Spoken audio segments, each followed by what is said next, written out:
جی پیارے دوستو، آج ہم آپ کا جو چیپٹر ہے 6.1 اشیاء و خدمات یعنی گڈز اینڈ سروسز کے کو آج پڑھیں گے اور اس کے ایکسرسائز کو بھی سالو کرنے کی کوشش کریں گے۔ وہ چیزیں یا سامان جو ہماری ضروریات پورا کرتی ہیں اشیاء کہلاتی ہیں۔ اشیاء مادی یعنی کہ فزیکل ہوتی ہیں، انہیں ہم چھو سکتے ہیں یا محسوس کر سکتے ہیں۔ ان کو خریدنے کے لیے ہمیں پیسے کی ضرورت پڑتی ہے۔ جب ہمیں بھوک لگتی ہے تو ہمیں غذا کی ضرورت پڑتی ہے، بیمار پڑیں تو دواؤں کی ضرورت ہے، تعلیم حاصل کرنے کے لیے کتابیں، کاپیاں اور نوٹ بک ضروری ہیں۔ ٹھیک ہے، یہ بازار میں دیکھیں نا کئی چیزیں میسر ہوتی ہیں، کھانے پینے کی جیسے چیزیں۔ خدمات یعنی سروسز کیا ہوتی ہیں؟ انسان کی بعض ضروریات ایسی بھی ہیں جس کے لیے دوسرے لوگوں کی خدمات درکار ہوتی ہیں، مثلا بال کٹوانا، کپڑے دھلوانا، جوتوں کی مرمت کرانا، کپڑوں کی سلائی وغیرہ۔ اس کے لیے ہم حجام، دھوبی، موچی اور درزی وغیرہ پر انحصار کرتے ہیں۔ معاشیات میں ان افراد کے کام کو خدمات کہا جاتا ہے۔ ان خدمات کے عوض ہم معاوضہ ادا کرتے ہیں۔ اشیاء اور خدمات کی مختلف اقسام ہیں جن کی درجہ بندی مختصراً بیان کر رہے ہیں ہم یہاں پر۔ نجی اشیاء اور خدمات یعنی پرائیویٹ گڈز اینڈ سروسز۔ نجی اشیاء و خدمات نجی کاروباری افراد یا کمپنیوں کی طرف سے عوام کے لیے مہیا کی جاتی ہیں۔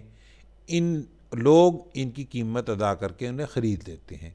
خریداری سے حاصل ہونے والے منافع کاروبار کے مالک کے پاس جاتا ہے۔ ان کی چند مثالیں یہ ہیں، مثلا اشیاء ہیں کچھ کپڑے، گاڑیاں، اشیاء خورد و نوش، اخبارات، برقی آلات، پٹرول اور کھیلوں کا سامان۔ جبکہ خدمات کیا ہیں؟ بالوں کی تراش خراش، ہوٹل، کوریئر سروس، نجی تعلیمی ادارے، نجی اسپتال، نجی بینک، نجی ہوائی جہاز وغیرہ۔ ٹھیک ہے جی، اسی طریقے سے آ جاتی ہیں سرکاری اشیاء اور خدمات یعنی پبلک گڈز اینڈ سروسز۔ سرکاری اشیاء اور خدمات حکومت کی طرف سے تمام لوگوں کے فائدے کے لیے پیش کی جاتی ہیں۔ لوگوں کو بھی اس بات کو یقینی بنانا چاہیے کہ وہ ان کی حفاظت کریں اور انہیں نقصان نہ پہنچائیں۔ سرکاری اشیاء اور خدمات کی چند مثالیں یہ ہیں، جیسے پانی اور یا ٹریفک پولیس۔ یہ سرکاری طور پہ ہمیں پانی بھی آتا ہے ہمارے گھروں پہ، اور ٹریفک پولیس بھی ہماری ٹریفک کی روانی کو برقرار رکھتی ہے۔ اشیاء کیا ہیں؟ پل، ٹریفک سگنل، سڑکیں، توانائی یعنی کہ بجلی، گیس، پانی، تفریحی سہولیات، سرکاری بسیں، ریلوے، ہائی وے، بس سٹاپ وغیرہ۔ خدمات میں کیا ہیں؟ بجلی، سرکاری اسکول اور کالج، سرکاری صحت کی سہولیات، بلدیاتی سہولیات، پوسٹل سہولیات، سرکاری ذرائع آمد و رفت، پولیس اور فوج، حفاظتی سینٹرز، بینک اور سرکاری لائبریریاں اور عجائب گھر وغیرہ۔ ٹھیک ہے نا جی۔ ٹیکس اور اس کی اہمیت۔ ٹیکس کیا ہوتے ہیں اور ان کی امپورٹنس کیا ہوتی ہے؟ حکومت سرکاری اشیاء اور خدمات فراہم کرنے کے لیے بہت زیادہ سرمایہ کی ضرورت ہوتی ہے۔ ٹھیک ہے، سرکاری اشیاء اور خدمات فراہم کرنے کے لیے بہت زیادہ سرمایہ کی ضرورت ہوتی ہے، اس لیے حکومت کی جانب سے ٹیکس عائد کیے جاتے ہیں۔ جن افراد یا کاروبار پر ٹیکس عائد ہوتا ہے ان کے لیے لازمی ہے کہ وہ ٹیکس کے قوانین کے مطابق مقررہ مدت میں اپنا ٹیکس ادا کریں۔ ٹیکس سرکاری خزانے کا اہم حصہ ہے۔ ٹیکسوں سے حاصل ہونے والی رقم حکومت ترقیاتی کاموں اور فلاحی کاموں پر خرچ کرتی ہے۔ ٹھیک ہے، ٹیکس ملک کی معاشی ترقی کے لیے ریڑھ کی ہڈی کی حیثیت رکھتے ہیں۔ ٹیکس ادا کر کے عوام اپنا کردار ادا کر سکتی ہے۔ اب ایک اور امپورٹنٹ بات ہے، سرکاری قرضے یعنی loans taken by the government. حکومت ملک کی معاشی ترقی کے لیے منصوبہ بندی کرتی ہے۔ ان منصوبوں پر عمل درآمد کے لیے کثیر رقم کی ضرورت ہے، مثلا ڈیم بنانا، سڑکوں اور پلوں کی تعمیر، اسپتالوں اور اسکولوں کی تعمیر وغیرہ۔ جب حکومت کو ٹیکس اور بین الاقوامی تجارت کے ذریعے مطلوبہ رقم حاصل نہیں ہوتی تو اسے قرض لینے کی ضرورت پڑتی ہے۔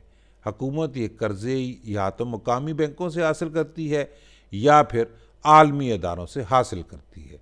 مقامی بینکوں میں اسٹیٹ بینک اور تجارتی بینک شامل ہیں۔ پاکستان کی حکومت اپنے معاشی منصوبوں کے لیے جن غیر ملکی اداروں سے قرضہ لیتی ہے ان میں عالمی بینک یعنی کہ ورلڈ بینک، بین الاقوامی مالیاتی فنڈ یعنی IMF اور ایشیائی ترقیاتی بینک ایشین ڈیولپمنٹ بینک وغیرہ شامل ہیں۔ اس کے علاوہ حکومت مختلف قسم کے بانڈز جاری کر کے مختلف کاروباری اداروں، افراد اور عوام سے بھی قرضہ حاصل کرتی ہے۔ پرائز بانڈز عوام سے لیے جانے والے قرضوں کی ایک مثال ہے۔ ٹھیک ہو گیا جی، یہ تو ہم نے یہ پڑھ لیا اس کو، اب ہم اس کی مشق کریں گے۔ ٹھیک ہے جی۔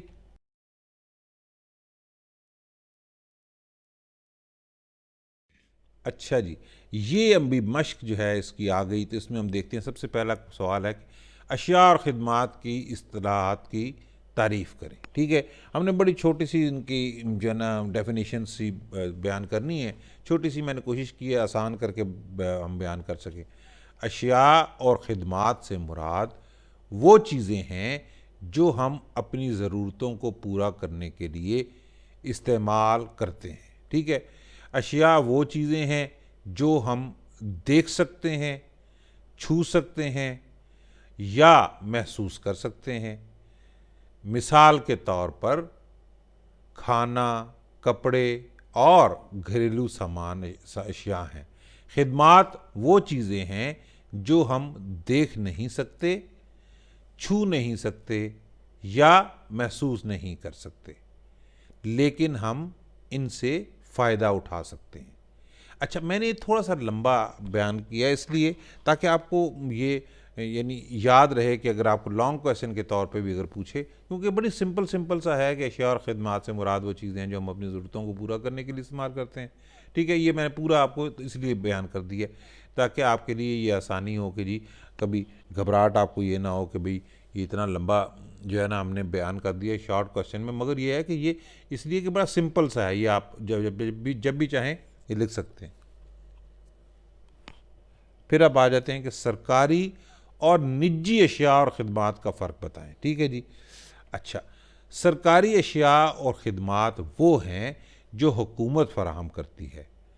نجی اشیاء اور خدمات وہ ہیں جو نجی کاروبار فراہم کرتے ہیں۔ ٹھیک ہے، یعنی کوئی عام آدمی یا پرائیویٹ لوگ یا نجی افراد یا کاروبار فراہم کرتے ہیں، یہ ان دونوں میں فرق ہے۔ ٹھیک ہے جی، بڑا سمپل سا تھا اس لیے میں نے اس کو بڑا سمپل سا کر کے لکھ دیا ہے۔ ابھی ہم آتے ہیں ذرا درج ذیل تفصیلی جوابات کے تحریر کریں، تفصیلی سوالات کے جوابات تحریر کریں۔ ابھی افراط زر اس میں نہیں تھا مگر اگلے چیپٹر میں تھا، مگر میں اس کا آنسر آپ کو دے دیتا ہوں کہ کویشچن یہ تھا کہ افراط زر کی تعریف کریں اور اس کی اقسام بیان کریں۔ افراط زر کی تعریف کیا ہے؟ افراط زر سے مراد کسی معیشت میں موجود اشیاء کی قیمتوں میں مسلسل اضافے کی شرح ہے۔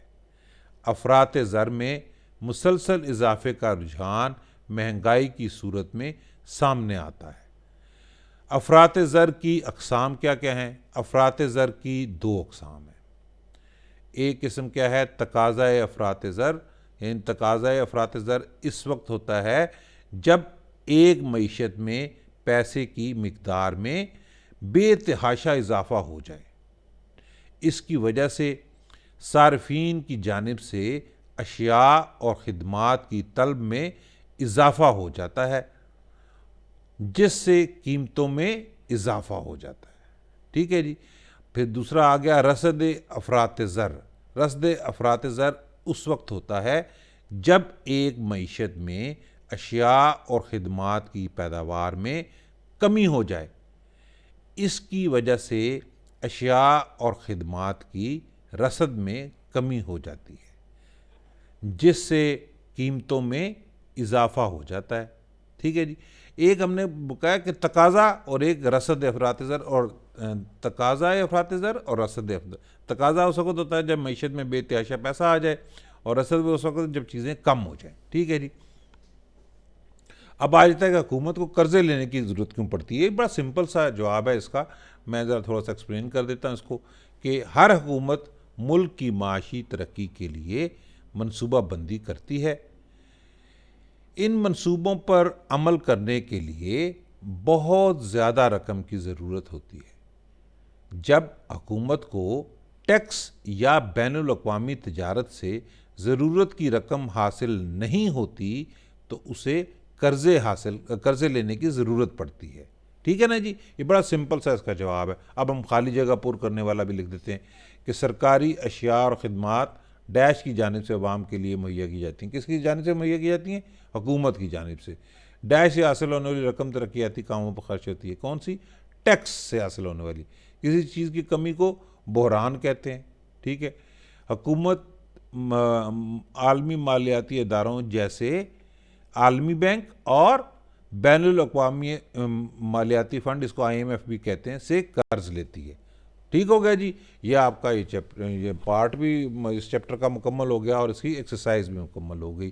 اگر اس میں آپ کو کوئی مسئلہ ہو تو ضرور مجھے بتائیے گا. ہماری اگر ویڈیو آپ کو پسند آئی یا آپ کو اس سے فائدہ ہوا تو اسے ضرور لائک کیجیے. ٹھیک ہے نا جی. اوکے, اللہ حافظ.